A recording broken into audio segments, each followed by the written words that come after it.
Director Cheatle, respectfully, what you had just laid out about 60 days. We are currently in the midst of an especially concentrated presidential campaign in the moment.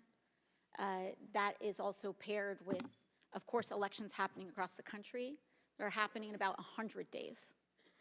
So the notion of a report coming out in 60 days when the threat environment is so high in the United States, irrespective of party, is not acceptable. And I think it's very important to understand that. This is not theater. This is not about jockeying. This is about the safety of some of the most highly targeted and valued targets internationally and domestically in the United States of America. So the idea that a report will be finalized in 60 days, let alone prior to any actionable decisions that would be made, is simply not acceptable. It has been 10 days since an assassination attempt on a former president of the United States, regardless of party. There need to be answers. Again, this party, this committee, this is not a moment of theater. We have to make policy decisions, and we have to make them now. We do, and that may be that may require legislation. That may require policy that we must pass in the immediate term. And without that, we are flying blind. So the lack of answers and the lack of report is just simply not something that we can accept here. Director Cheatle, is there a standard perimeter that the Secret Service establishes around an event, or are those perimeters independently determined per event and scenario? There is no standard. Every event and every venue is different and treated as such.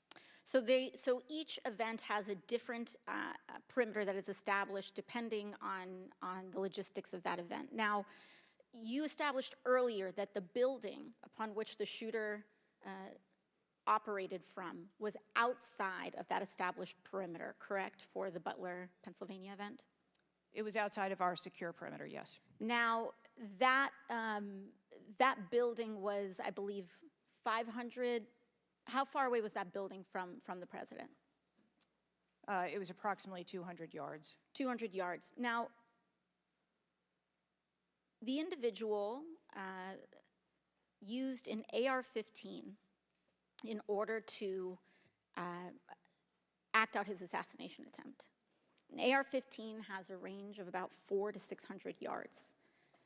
My question is, why does the Secret Service perimeter, why is the Secret Service protective perimeter shorter than one of the most popular semi-automatic weapons in the United States? There are a number of weapons out there with a number of ranges.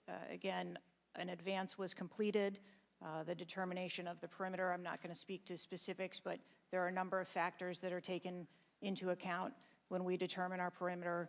Some of it has to do with terrain, some of it has to do with buildings, some of it has to do with assets and resources that are available. And so what I'm hearing is that a perimeter was not established outdoors in an outdoor venue that would prevent an AR-15, which is one of the most common weapons used in mass shootings, from being able to be within the range of Secret Service protection.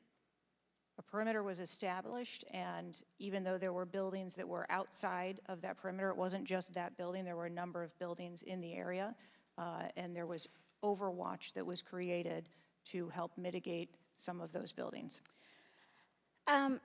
Respectfully, Dr. Cheatle, as well, as a person who has experienced an enormous amount of threat incidents, including incidents that have never been reported publicly,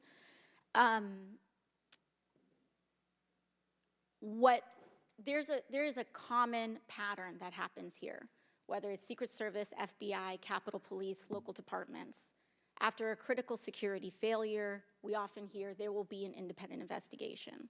That independent investigation gets set up. Usually the expectation is between 2 to 3 months after the incident, and then nothing really occurs from there.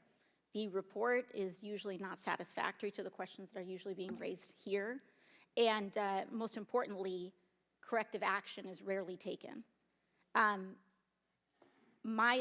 If I were to state anything that I think is profoundly important, is that we need to have answers to the public.